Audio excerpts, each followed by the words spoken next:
Breaking news చూస్తున్నాం. Ration బియ్యం missing వ్యవహారంలో మాజీ మంత్రి పేర్ని నాని ఆయన భార్యపై ఆరోపణలు వచ్చిన విషయం తెలిసిందే. కృష్ణా జిల్లా మచిలీపట్నంలో పేర్ని నానికి చెందిన గోదాములో టన్నుల కొద్ది రేషన్ బియ్యం మాయమయ్యాయి. ఈ ఘటనపై ఇప్పటికే పోలీసులు కేసు నమోదు చేశారు.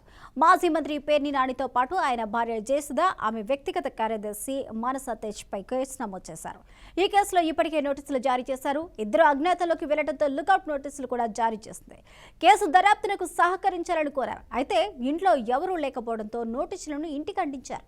వారి కోసం గాలిస్తున్నారు. అయితే ఈ కేసుపై కృష్ణా జిల్లా ఎస్పీ గంగాధర్ తాజాగా మాట్లాడుతూ రేషన్ బియ్యం మిస్సింగ్ కేసులో పేర్ని నానికి మరోసారి నోటీసులు ఇస్తామని అన్నారు.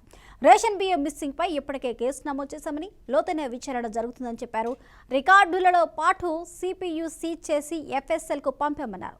త్వరలోనే కేసు విచారణ పూర్తి చేస్తామన్నారు. కేసు విచారణపై అపోహల అవసరం లేదని ఎస్పీ గంగాధర్ పేర్కొన్నారు.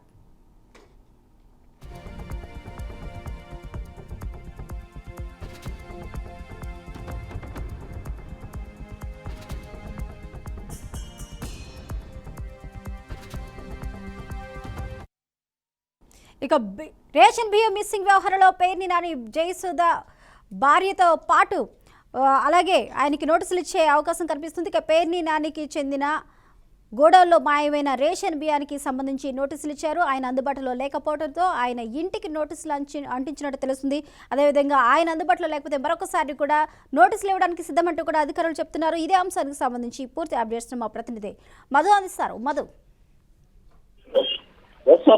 చూసుకుంటే కనుక రేషన్ బియ్యం ఏదైతే మిస్సింగ్ అయితే ఆ మిస్సింగ్ సంబంధించి పోలీసులు ఉదయం పేదనానికి కూడా వెళ్ళడం జరిగింది. అయితే కనుక అక్కడ చూసుకుంటా కదా పేదలు అక్కడ అందుబాటులో లేకపోవడంతో వాళ్ళ ఇంటికి మాత్రం ఇంటికి నోటీస్ అందించడం జరిగింది. అయితే కనుక ఎస్ఏ గంగాధర్ చెప్తున్న ప్రకారం చూసుకుంటే కనుక ఇది గోడౌన్ లో ఏదైతే టన్నులు కొంచెం రేషన్ ఏదైతే మిస్ అయిందో ఈ మిస్సింగ్ సంబంధించిన కేసు కూడా దర్యాప్తు సాగిస్తున్నాము. ఇందులో ఎవరు మూల పెట్టినా కూడా మేము ప్రలోభాలకు లొంగము. అదేవిధంగా కూడా కేసులు ఇందులో కనుక ఎవరైతే ఉన్నారో ఆ పేర్నాని భార్య కానీ పేర్నాని కానీ అదేవిధంగా అక్కడ కొడుకు పిట్టు కానీ వీళ్ళు ఎవరైతే ఉన్నారో ఈ ముగ్గురిని కూడా వీళ్ళు విచారణ సాగిస్తామని విచారణకు రమ్మని కూడా ఆదేశాలు ఇస్తామని చెప్పారు. ఆయన గురించి చూసుకుంటే కనుక గతంలో పేర్నాని చూసుకుంటే కనుక దాదాపు అంటే 1,70 లక్షలకు సంబంధించి డీడీలు కూడా తీసి ప్రభుత్వానికి కూడా అప్పచెప్పడం జరిగింది. అయితే కనుక డబ్బులు కడితే సరిపోదు, డబ్బులు కడితే తప్పు చేస్తున్నట్ట లేదా అనేది వాళ్ళ కోణంలో కూడా చూసుకుంటా కనుక దాదాపుగా ఇప్పుడు 2 సార్లు నోటీస్ ఇవ్వడం జరిగింది. అయితే కనుక ఈ నోటీసులు చూసుకుంటే కనుక ఇప్పుడు ఇదే అంశంగా తీసుకుంటే కొన్ని రవీంద్ర కూడా స్పందించడం జరిగింది.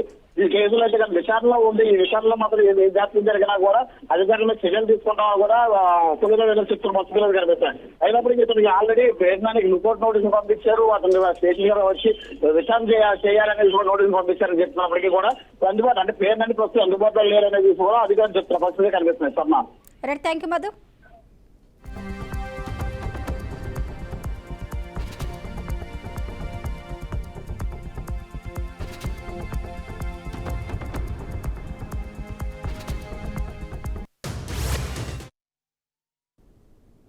బ్రేకింగ్ న్యూస్ చూస్తున్నాం. విశాఖ జిల్లా పరవాడ మండలం జవహర్లాల్ నెహ్రూ ఫార్మాసిటీలో ప్రమాదం జరిగింది.